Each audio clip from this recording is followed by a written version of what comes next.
9h17 sur le plateau de TV Finance.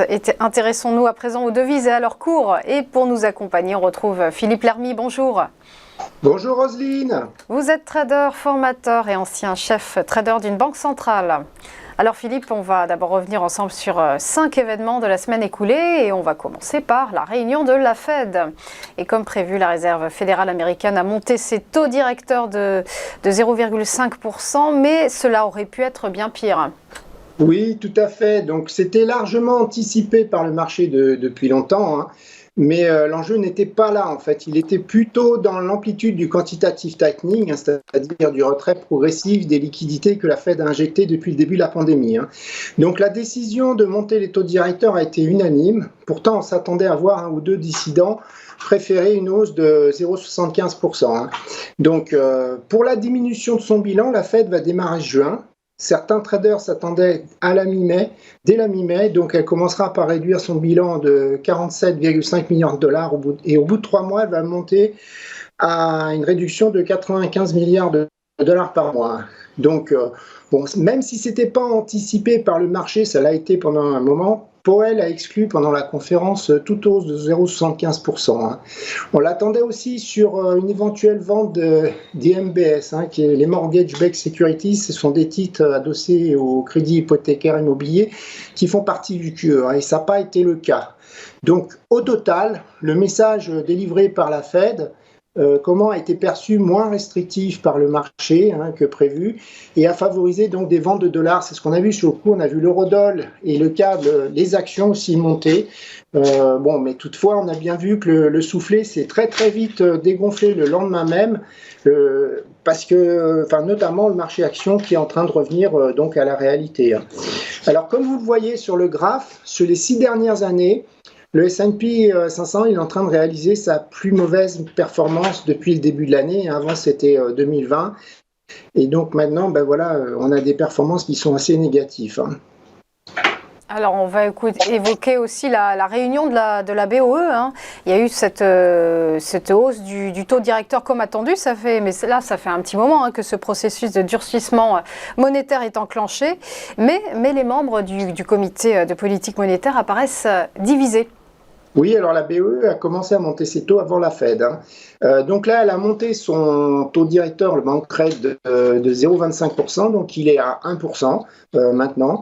Alors ce qu'on a vu, c'est que sur les 9 membres du comité de politique monétaire, 3 auraient voulu une hausse de plus 0,50%, alors que lors du comité précédent, en mars dernier, c'était même l'inverse, hein. Il y avait un dissident contre la hausse des taux directeurs. Donc on voit qu'il y a un changement drastique, je dirais, de l'évaluation par les membres du comité de politique monétaire, et ça s'explique par l'inflation, hein. Alors dans son communiqué, on note que la banque a vu que les pressions inflationnistes dans le monde entier se sont intensifiées fortement suite à l'invasion de l'Ukraine, hein, ce qui a conduit évidemment à une détérioration des perspectives de croissance pour le Royaume-Uni, mais aussi pour le monde, hein. Alors, la Banque d'Angleterre pense que l'inflation pourrait atteindre un pic légèrement au-dessus de 10% au quatrième trimestre. Alors, c'est ce que vous voyez en rouge à l'écran. Donc, c'est ces prévisions qui ont été revues nettement à la hausse, alors qu'avant, elles étaient en gris, hein. Et donc, dans un même temps, on a les salaires réels des Britanniques qui sont en train de chuter à un plus bas de 65 ans, et ça inquiète, hein. Alors du coup, le gouverneur de la Banque d'Angleterre, M. Bailey, il a carrément exclu des hausses futures du bank rate de 0,50%, hein. Alors quand on regarde sa forward guidance, c'est-à-dire la ligne de conduite de la politique monétaire à moyen terme, il y a 2 membres qui ont jugé qu'elle n'était plus appropriée étant donné les risques significatifs auxquels l'économie anglaise doit faire face. Donc, ce qu'on voit, c'est que la banque a aussi sérieusement révisé ses perspectives de croissance à la baisse, avec maintenant une croissance nulle prévue pour le deuxième trimestre de 2023, alors qu'en février dernier, c'était 1,2%. Et maintenant, elle prévoit plus 0,2% au deuxième trimestre de 2024, alors que c'était plus 1% en février dernier. Donc, dans ces conditions, les prochains durcissements du taux directeur qui étaient anticipés par le marché sont apparus en contraste, hein, avec les prévisions plus négatives de la Banque d'Angleterre. Donc, maintenant, on parle d'essayer d'éviter une récession, hein. Donc voilà, si on regardait le marché des swaps interbancaires Eonia, ils anticipaient un taux directeur de 2,35% à la fin 2022, il est maintenant tombé à 2%. Hein. D'où la chute qu'on a vue conséquente du câble, malgré la hausse du taux directeur, donc juste après la réunion. Alors Philippe, on va parler aussi du rapport sur l'emploi américain qui a été dévoilé la semaine dernière. Avec un taux de chômage à 3,6%, l'emploi est solide. Oui, alors il y a eu 428 000 emplois créés pour le mois d'avril, c'est plus que ce qu'attendait le marché, ils attendaient autour de 380 à 390 000. Hein. Et comme vous l'avez dit, l'emploi est solide car il est généralisé à tous les secteurs, c'est le graphe que vous voyez. Hein. On voit que le secteur qui a vu le plus de création d'emplois, c'est celui de l'hôtellerie, de la restauration, enfin des loisirs, quoi, avec 78 000 nouveaux emplois. Alors ce qu'on constate, c'est que les Américains se remettent à voyager après la vague Omicron. Alors on le voit dans les TSA checkpoints, hein, c'est-à-dire les enregistrements de passagers lors de l'embarquement dans les aéroports. Ils sont maintenant quasiment au niveau de 2019 tous les jours. Alors par contre, il ne faut pas oublier qu'il manque encore 1,2 million d'emplois de jobs comparé au niveau pré-pandémie. Et ces jobs qui manquent, c'est entièrement dans le secteur de l'hôtellerie, restauration et loisirs. Hein. Alors pourquoi, on pourrait se demander pourquoi le dollar a baissé sur l'annonce du chiffre. Hein. Comme vous l'avez dit, le marché est soulagé. La crainte se situait plutôt au niveau des salaires horaires, plus que sur le chiffre des créations d'emplois en lui-même. Hein. Donc on voit que les salaires horaires, ils ont progressé de plus 0,3% contre plus 0,8 au mois de mars, donc il y a un ralentissement de la hausse des salaires. Sur les 3 derniers mois, ça fait une progression des salaires de 3,7% en annualisé, alors qu'en janvier, c'était 5,5%. Hein. Alors, si on suppose des gains de productivité de 2% par an et une croissance des salaires de 4%, vous voyez maintenant on est en dessous, hein, et ben c'est le niveau qui semble consistant pour une inflation à 2% comme le souhaite la Fed. Alors, on a, comme vous l'avez dit, le taux de chômage qui est resté inchangé à 3,6, il était attendu à 3,5. Alors ça aurait quand même, à nouveau, je dirais, alarmé, puisque c'est le niveau qui était record, qui avait été atteint juste avant la pandémie, et puis qui datait de 1969. Hein. Alors, cette stabilisation du taux de chômage, elle s'explique parce que l'enquête des ménages, auprès des ménages, elle montre une destruction de 353 000 emplois, hein, contrairement aux non-farm payrolls qui, eux, ils montrent une création d'emplois. Alors, ces 353 000 emplois détruits n'ont pas, je dirais, inquiété parce qu'ils suivent des gains énormes qu'on a eu en mars dernier de 736 000. Hein. Donc, le marché, il est soulagé à court terme, hein, et parce que le taux de chômage, il reste bien en dessous du 4%, c'est-à-dire le niveau qui est, comme je vous l'ai dit, qui reste consistant pour une stabilité des prix selon la Fed. Hein. Donc, la question que pourrait se poser le marché, c'est est-ce que ce rapport de l'emploi va changer les anticipations des hausses de taux de la Fed pour son prochain meeting, que ce soit à la hausse ou à la baisse? Je dirais non.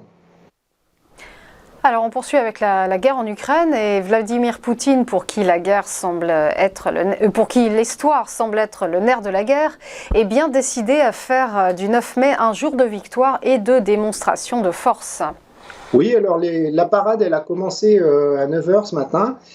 Bon, là, déjà, il y a un mauvais temps, donc les avions ne vont pas pouvoir. Ils voulaient afficher un grand Z avec ces avions et il ne va pas pouvoir puisqu'ils ont annulé la parade aérienne. Hein. Alors, pour moi, c'est le jour, la grande parade du mensonge organisé. Hein. Alors, attention, les traders institutionnels vont surveiller le discours de Poutine ce matin, hein, pour savoir s'il y aura un arrêt de cette guerre ou au contraire une escalade. Hein, les spéculations, elles vont bon train. Hein. On pense qu'il va très certainement annoncer une victoire, indiquant que l'armée, je cite, de maintien de la paix, a pu conquérir et dénazifier les terres entre le Donbass et maintenant la Crimée, hein, hormis Azovstal, je dirais l'épine dans le pied, quoi. Ce qu'on peut être certain aussi, c'est que Poutine, il va escalader sa rhétorique contre l'Occident décadent, avec des menaces qui, à mon avis, ne seront même pas voilées du tout. Hein. Ce qu'il va falloir surveiller dans son discours, hein, comme l'annonçait France Info ce matin, c'est qu'il y a certains stratèges militaires qui pensent qu'il pourrait déclarer la guerre, ce qui lui permettrait de mobiliser les conscrits. Bon, c'est une chose à laquelle je ne crois pas du tout. parce que ça serait tout simplement incompris par le peuple russe à qui Poutine a fait croire depuis le début que ce serait une opération de routine, hein. En tout cas, ce qu'on sait, c'est que le ministre des Affaires étrangères, M. Lavrov, a déjà prévenu que ce ne sera pas pour autant une fin de la guerre, hein. Alors, on a eu autre chose. Ce week-end, on a eu le G7 qui s'est réuni avec comme invité Zelensky en visioconférence, hein. Alors, dans son communiqué final, dimanche soir, le G7 a exhorté la Russie à stopper ses blocages, hein, qui empêchent la production de nourriture en Ukraine, ainsi que les exportations. De toute façon, c'est ce qu'il est en train de gagner en bloquant déjà la mer d'Azov et puis en bloquant tout le trafic maritime, je dirais, jusqu'à Odessa.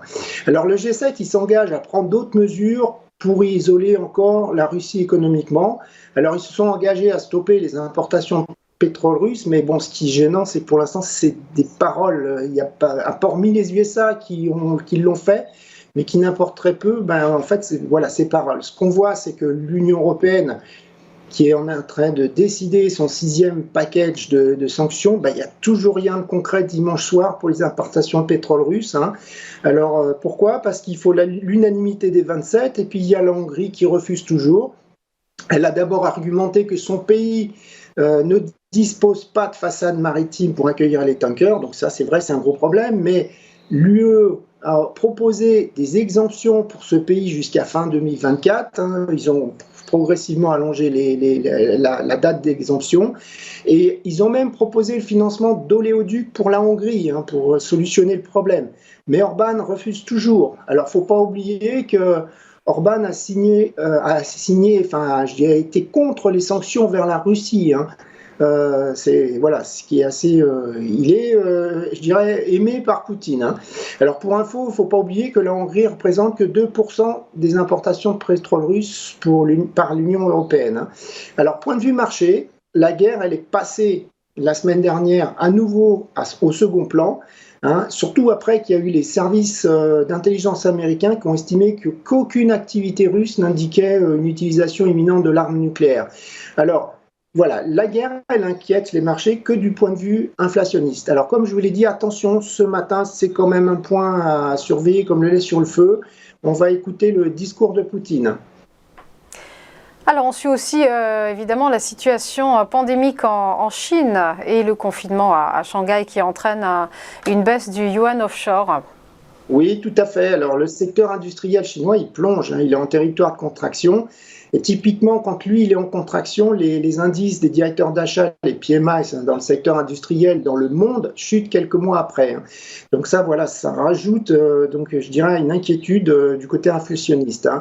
Alors c'est grave que je vous montre, c'est le yuan donc offshore, le CNH, qui plonge, hein, il est en violet.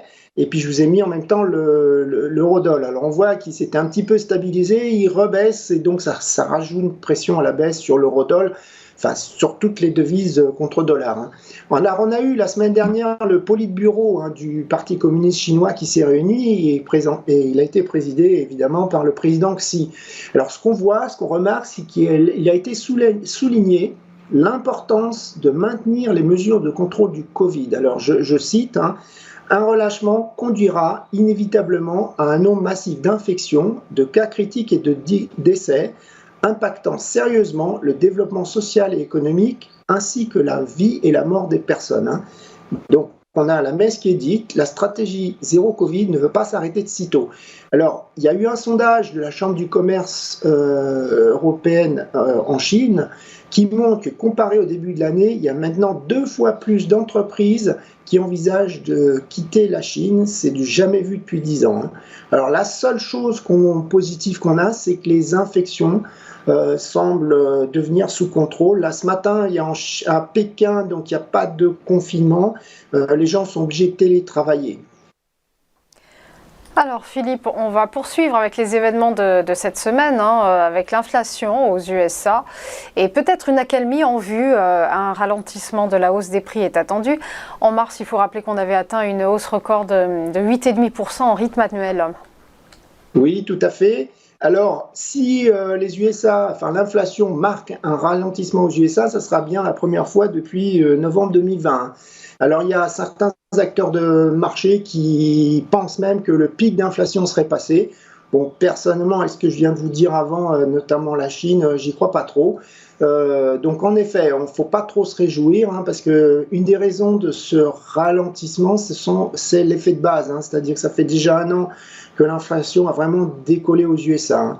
Donc on s'attend aussi à une nouvelle baisse du prix des ventes de véhicules d'occasion, hein, parce que le marché suit l'indice Manheim des ventes aux enchères et il est en baisse. Hein. Qu'est-ce qu'il y a aussi d'autre qui va perturber le chiffre? Il y a le département du travail américain qui annonce qu'il a changé de fournisseur pour et de méthodologie de calcul pour la composante sur les ventes de véhicules neufs. Donc ça va plutôt même apporter une surprise désagréable dans ce chiffre. Donc ça, il va falloir faire gaffe. Hein. Mais pour le trading, il faut bien comprendre que ce chiffre, sauf surprise ce matin avec Poutine, ça sera le market mover de la semaine. Hein. On va surveiller aussi la croissance au Royaume-Uni et les traders qui vont vérifier les prévisions de la BOE. Oui, tout à fait. Alors, on pense que la croissance pourrait ralentir fortement durant la première moitié de sa période de prévision. Je dis on pense, non, c'est la Banque d'Angleterre qui pense ça, hein, à cause de la forte hausse des prix de l'énergie. On a une autre raison plus anecdotique du ralentissement, c'est la baisse de l'activité de vaccination test Covid. Hein, elle a baissé de 50% en février, 13% en mars, et ça impacte le PIB. Donc, le chiffre du PIB va être scruté avec attention par les traders cap parce qu'on va vérifier effectivement, l'avertissement qu'a donné la Banque d'Angleterre. Hein. Alors, on surveillera avec les revenus réels qui sont chez TIB s'ils ont impacté le PIB donc pour le mois de mars, hein, puisque là on va voir le PIB trimestriel et donc qui s'arrête au 31 mars et on va voir le PIB mensuel du mois de mars. Hein. Alors, on s'attend à une croissance nulle pour le mois de mars. Hein. Par contre, pour le PIB trimestriel, on s'attend à au minimum 1% parce qu'il y a eu un acquis de croissance avec le rebond de l'activité en janvier.